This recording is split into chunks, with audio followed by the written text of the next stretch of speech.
Hello, my little cupcakes. It's Mama Pinkus from Mama Pinkus Bakes.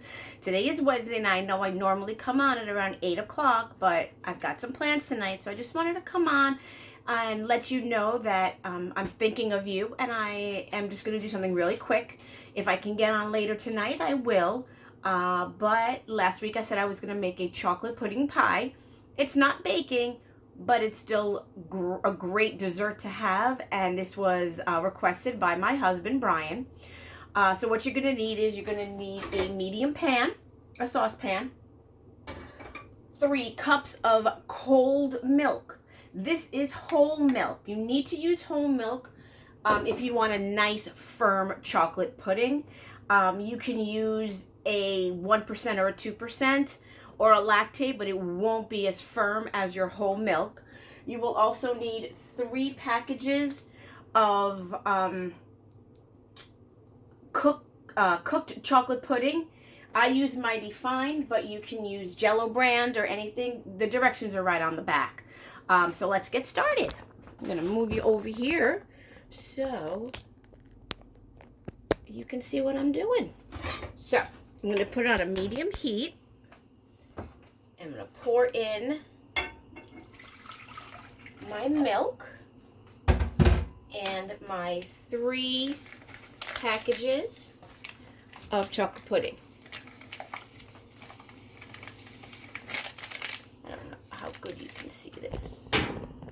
Let's see. There we go. Okay. Now when doing this, I like to use a wooden spoon. Let me see if I can adjust this a little bit. There we go. I like to use a wooden spoon, but you can use whatever spoon you want. I don't suggest using a plastic spoon.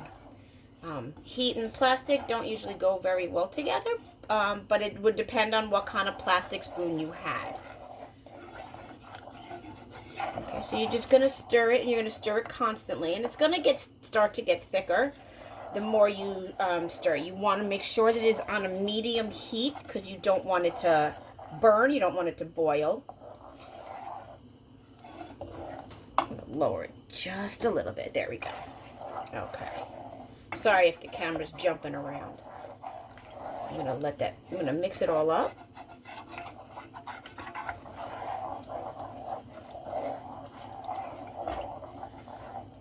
And you can see that it mostly is mixed. Or that dark brown, the dark chocolate, those are just a couple of clumps of the pudding mix. You just can put it against your spoon and your saucepan just to get rid of the chunks and let it cook on down. Now this is going to take a little while. You should be cooking it constantly, mixing it constantly so you don't burn the sides and you don't burn your milk. Nothing tastes worse than burnt chocolate. And it's a very poor thing to burn chocolate and not be able to have your chocolate. Because I don't know about you, but I definitely love chocolate. The chocolatier, the better. I'm going to stir this up a little bit okay? And then I'm going to let it cook for a little bit. And I'm just going to turn this so I could talk to you for a few minutes. Sorry about that. All right. So last week I showed you how to make a graham cracker crust. You can always get a graham cracker crust in the supermarket. It was 1 package of graham crackers. Now, depending on how you want your crust to taste, could depend on how your what graham crackers you get. If you want chocolate graham crackers with your chocolate pudding pie, great. Go get that. You're going to crunch it up really, really nice. If you don't have a food processor, don't worry about it. Put it in a Ziploc baggie. Take a rolling pin and roll it. You don't have a rolling pin? That's okay. Take a can, a bottle, anything, and just roll it till you get crumbs. Then you're going to put it into a bowl. You're going to add approximately a quarter to a half, well, 2 teaspoons, of melted butter. You're going to mix it all up. If it's too liquidy, add a little bit more graham cracker crust. Graham crackers. If it's too liquidy. If it's too solid, add more butter. So you just got to get that ratio going. Because this is for my husband, and I know I'm using regular milk, he is type 2 diabetic, so he really can't have a lot, but a little bit won't hurt him. So what, instead of doing the graham cracker crust, he found a walnut pie crust. I know it's backwards. And for carbs, it only has 9 grams of carb for 1/8 of a serving. And that's just the pie, the crust. So I'll watch them. You know, won't let them do too bad. I am hoping later on tonight to get back on, maybe even come live and show you how it looks once it's set. You are going to stir your chocolate pudding in your milk, and you're going to keep stirring it on medium heat. You have to make sure it's medium heat because you don't want to scorch your milk and burn it. I'm just trying to take off the plastic cover. So let me know. You can instant message me. You could reply to this this video. Let me know what you want to see me make. I know Valentine's Day is coming up. I'm trying to come up with some things to do. Haven't quite figured out what I want to do yet. I was thinking of doing some hot chocolate bombs. That seems to be the new fad lately. So, I don't know. I might do that. I might not. I might do heart macarons with, I don't know, maybe strawberry preserves. I'm thinking. I might even come on tonight and do it. Haven't decided yet.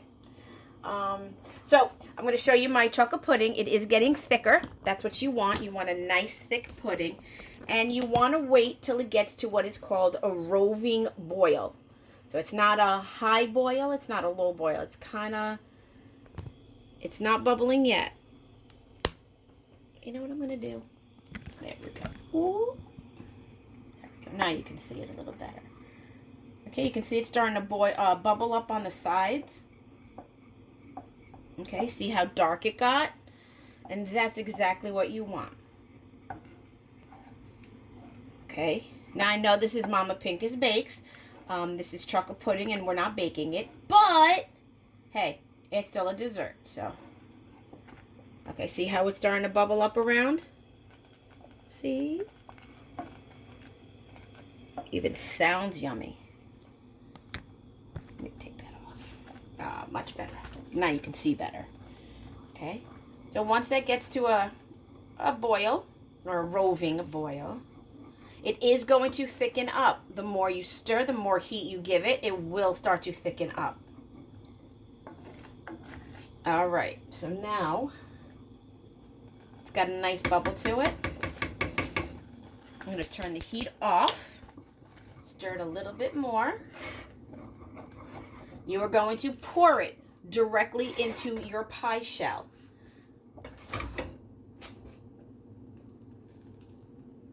Look at that. Can you see that? See the steam coming? Now, the good thing about cooked pudding, if you ask me, is there's always left in the pot. So what do you do with the leftover in the pot? You eat it, of course. I love to have my chocolate pudding, my nice chocolate pudding with a little bit of heavy cream. Whipped cream, you can take your heavy cream, you can whip it up with some sugar. A new thing I found, I don't know what I did with it, but I did find it. It's called vanilla sugar. So if you take your whipped cream, your heavy whipping cream, and put a little powdered sugars, and you whip it nice and hard, so you have those stiff peaks. That will give you a great whipped cream. You want to add a little flavor. You can add a little bit more. You can add a little vanilla to it and give you a vanilla flavor. Coconut, give you a coconut flavor. But just make sure that you have those nice stiff peaks for your whipping cream. I'm going to try to come back on later today to show you, or later tonight, to show you how my pudding pie came out. You're just going to put it in your refrigerator uncovered. You want to get a little bit of the film. I personally love the film. I love that crunch film that we get when you do chocolate pudding. So you just want to put it on a flat surface in your refrigerator for approximately 2 hours. It could be longer, depending on when you're going to serve it. But you definitely want to leave it in for 2 hours. You don't want it too hot. The longer you put it in, the firmer it will become. I just want to thank you for watching this video. Again, this is Mama Pincus from Mama Pincus Bakes. I'll see you soon, my little cupcakes.